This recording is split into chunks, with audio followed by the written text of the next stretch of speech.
بسم اللہ الرحمن الرحیم۔ کبھی کبھی دل کرتا ہے ساری دنیا سے دور کہیں دور چلے جاؤں، پر لڑکی ذات ہونا کہاں جا سکتی ہوں۔ آخر سوچتی ہوں کہ سب کے ساتھ اتنا اچھا رہنے کے باوجود آخر لوگ اتنے سنگ دل کیوں ہو جاتے ہیں۔ اللہ جی کیا جینا ہی مشکل کر دیں۔ زندگی تپتے صحرا کی مانند لگنے لگتی ہے اور یوں لگتا ہے پیروں میں خاردار جھاڑیاں چپنے سے اذیت روح کو زخمی کر رہی ہے۔ کہاں جاؤں، کس کو بتاؤں، یہاں سب مطلب پرست ہیں، کوئی کسی کے ساتھ مخلص نہیں۔ ایک تعلیمی ادارہ، کام کی جگہ اور تیسرا چائے کا ہوٹل، یہ تین جگہیں ایسی ہیں جہاں آپ کو مختلف قسم کے لوگ ملتے ہیں۔ میں جس یونیورسٹی سے 2 سال گرافک کی ڈگری کر رہی تھی، اس میں میرا دوسرا سال شروع تھا۔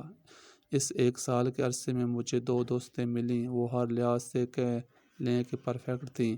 ان میں سے ایک ٹائپر تھی اور اس میں بھی میری طرح گرافک میں عبور حاصل تھا، پر وہ صرف کتابوں کی حد تک محدود رہتی تھی۔ میں چونکہ پڑھائی کے معاملے میں کتابی کیڑا ٹائپ نہیں تھی، کیونکہ میں آلریڈی پارٹ ٹائم جاب کرتی تھی۔ آن لائن ایڈز وغیرہ بنانا تو پڑھائی کا زیادہ ٹائم نہیں تھا، لیکن پھر بھی پڑھائی میں گریڈ اچھے آ جاتے تھے۔ میرا رکھ رکھاؤ ایسا تھا کہ بات چیت بھی گنے چنے لوگوں سے کرتی تھی۔ میں ہمیشہ پائیدار بات کرتی ہوں تو کسی بھی ارے غیرے سے کار کے وقت کا ضیاع نہیں کرنا۔ سکول کالج کی طرح یونیورسٹی میں بھی سوشل سوسائٹی اور مختلف سرگرمیوں میں بڑھ چڑھ کے حصہ لینا شروع کر دیا۔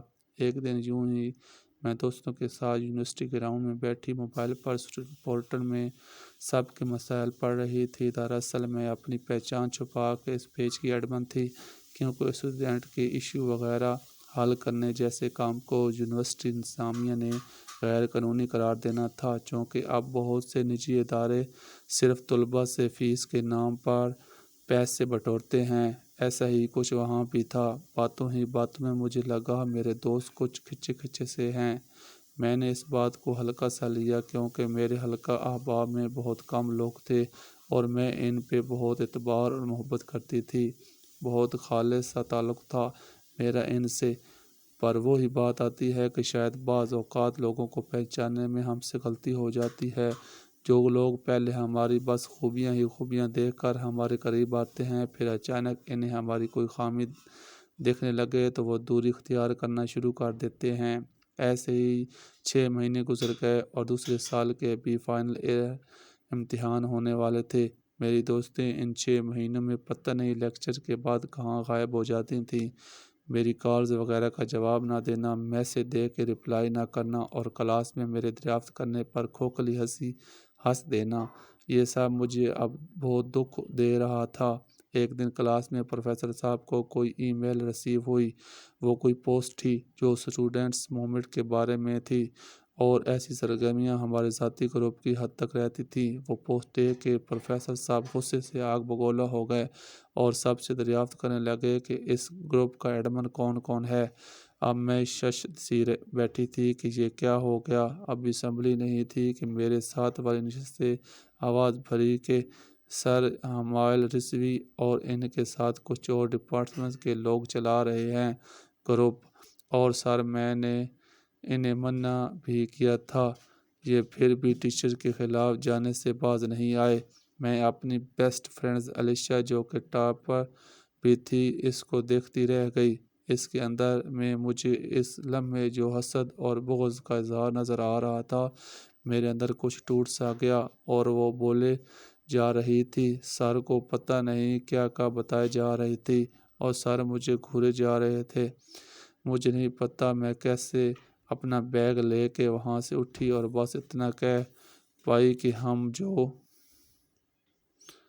کر رہے تھے انسانیت کے ناطے غریب طلباء کے حق کے لیے آواز اٹھا رہے تھے، مگر تم سب کیا جانو جو اپنے گھروں میں عیش کر رہے ہو۔ یہ کہہ کر میں وہاں رکی نہیں، کیونکہ ابھی مینجمنٹ نے باقی گروپ ممبر پہ انکوائری شروع کرنی تھی۔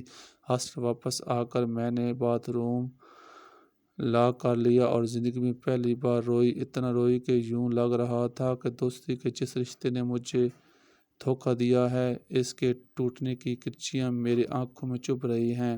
میں اٹھی، وضو کیا اور باہر آئی تو مغرب ہو چکی تھی۔ نماز پڑھ کے کتنی ہی دیر سجدے میں روتی رہی کہ اللہ کیا برا کیا میں نے لوگوں کے ساتھ جو آج رشتوں کا سب سے بھیانک چہرہ دیکھنے کو ملا ہے۔ دعا کرتی رہی کہ بس اللہ ہمت دے دیں، مجھ کو اس حقیقت کو تسلیم کر پاؤں۔ کچھ دل ہلکا ہوا تو یوں لگا کہ کہیں میرے اندر سے آواز آ رہی ہے کہ او پاگل، کیا آزمائشیں انسان کو اس کے نصب العین پر مضبوط کرنے کے لیے نہیں آتی؟ کیا یہ اچھا نہیں کہ اب تمہیں سیکھ ملی ہے کہ انسان کیسے ہو سکتے ہیں؟ اپنے اندر اٹھتے ان سوالوں سے کافی دیر میری جنگ سی چھڑی رہی اور میرے دل کو کچھ سکون ملا، لیکن اگلی صبح جب میری آنکھ کھلی تو جسم بخار سے تپ رہا تھا۔ ایک دوست کو کال کر کے اطلاع دی تو اس نے کہا تم گھر جاؤ، ہم لوگ یوں ہی میں سارے معاملات سے نپٹ لیں گے۔ پھر میں بھائی کے ساتھ گھر آ گئی اور بہت بیمار رہنے لگی۔ موبائل گیلری کھولتی تھی تو 3 ہنستے مسکراتے چہرے ہر تصویر میں مختلف انداز میں نظر آتے۔ نہ جانے کتنی دیر اسکرین پر انگلیاں پھیرتی اور بس دل کے قرب کو اور آنسوؤں کو ضبط کرتے کرتے تھک جاتی۔ 1 مہینہ بعد فائنل امتحانات شروع ہو گئے اور میں ہاسٹل آ گئی۔ یونیورسٹی میں سب لوگ زور و شور سے تیاری میں لگے ہوئے تھے، کسی کا دھیان میری طرف نہ تھا۔ آخری پرچے والے دن جو ہی میرے قدم یونیورسٹی کے اندر احاطے کی جانب بڑھے، اسٹوڈنٹ کے گروہ میرے ارد گرد اکٹھے ہو گئے۔ ہمائل کہاں چلی گئی تھی آپ؟ ہمائل یوں ہی کیوں چھوڑ دی تھی؟ تمہیں پتہ ہے مینجمنٹ نے اسٹوڈنٹ پورٹل پر تفتیش کے بعد اسے کتنا اپریشیٹ کیا ہے؟ انہوں نے لیگلی اجازت بھی دے دی ہے۔ سب لوگ بہت خوش تھے اور مجھے ان لوگوں کی خوشی اور پیار دیکھ کر اطمینان سا محسوس ہو رہا تھا۔ بہت سے لوگوں کو اس دن میں نے دور سے دیکھا تھا جو اپنی انا اور شرمندگی کو اجنبیت کے لبادے میں اوڑھے ہوئے کیمپس سے آخری پیپر دے کے جا رہے تھے، اور میں ہمائل رضوی، جس کو زندگی نے بہت کچھ سکھا دیا تھا، ایک روحانی اطمینان اور انسانیت سے پیار بخشا گیا تھا۔ مجھے اس دن سے اللہ اور میرا تعلق اتنا مضبوط ہو گیا کہ اس نے کبھی مجھے زندگی کے کسی امتحان میں اکیلا نہیں چھوڑا۔ میں یہ نہیں جانتی کہ لوگ میرے الفاظ کو کس کیٹیگری میں لیں گے، پر میں یہی کہوں گی سب کو کہ یقین کا سفر، انسانوں کی پرکھ اگر آسان نہیں ہوتی تو مشکل بھی نہیں ہوتی۔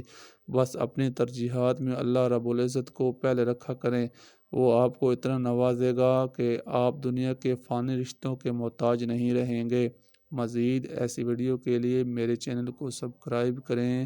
السلام علیکم ورحمۃ اللہ وبرکاتہ۔